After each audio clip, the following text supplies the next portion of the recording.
Meet 82-year-old retiree Alhaji Ahmed Afinowi.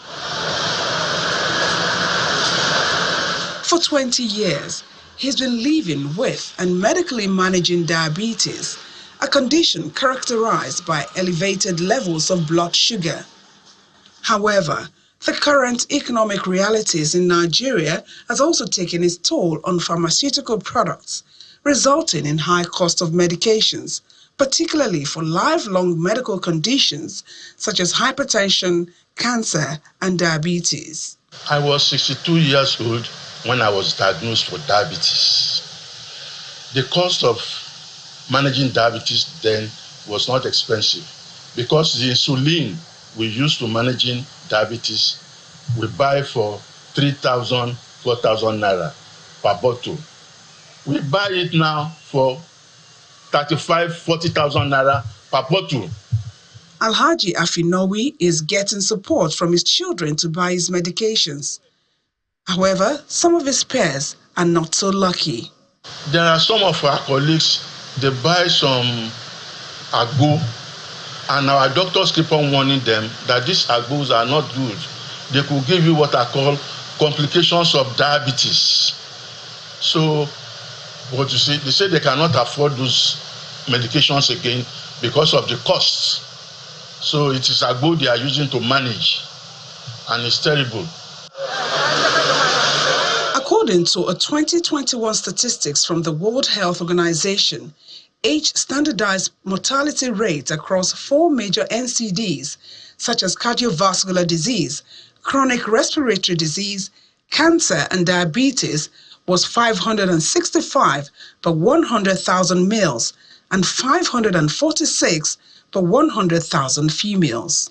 Some of them try to reduce the dosage of the medication and they want to make it last longer. Some of those who are on injections, they half the dosage. And you can imagine what will happen when a patient is taking half of the required dosage. Very often, the blood sugars go out of control. Very often, they become ill and they suffer from different complications. And even management of these complications is also much higher. So the amount they require to spend even to get out of the complications is much higher. So it is a vicious cycle. The high cost of drugs and other essential pharmaceutical products is linked to more than one factor. 90 to 95% of drug consumption in Nigeria come from abroad. If you consider a product that is being purchased at $10 5 years ago, which is still the same price over there, but because of the naira that is being seriously devalued in Nigeria, definitely the price of this medication can never be the same. If you see, look at some country today, where we're running to now to go and bring in our pharmaceutical products. They spend so much on research. What are we really doing here in Nigeria? Nigeria's Minister of State for Health, Dr. Tunji Alausa, speaks on what the federal government is doing to address some of these issues, including the signing of the executive order on zero tariff on pharmaceutical equipment and ingredients, which was signed in June this year by the president. The executive order was signed, but the second part is to now get this implementation framework. Once this is finalized in the next 1 or 2 weeks, then the custom, the tariffs will not be there.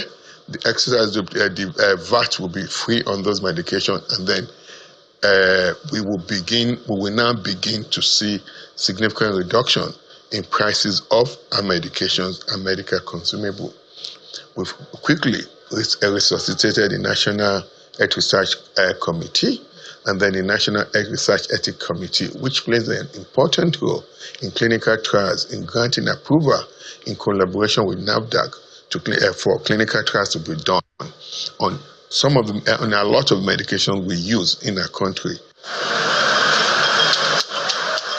While Nigerians wait for government's interventions to yield fruitful results, the physician points to some of the factors that could predispose individuals to diabetes and some other non-communicable diseases.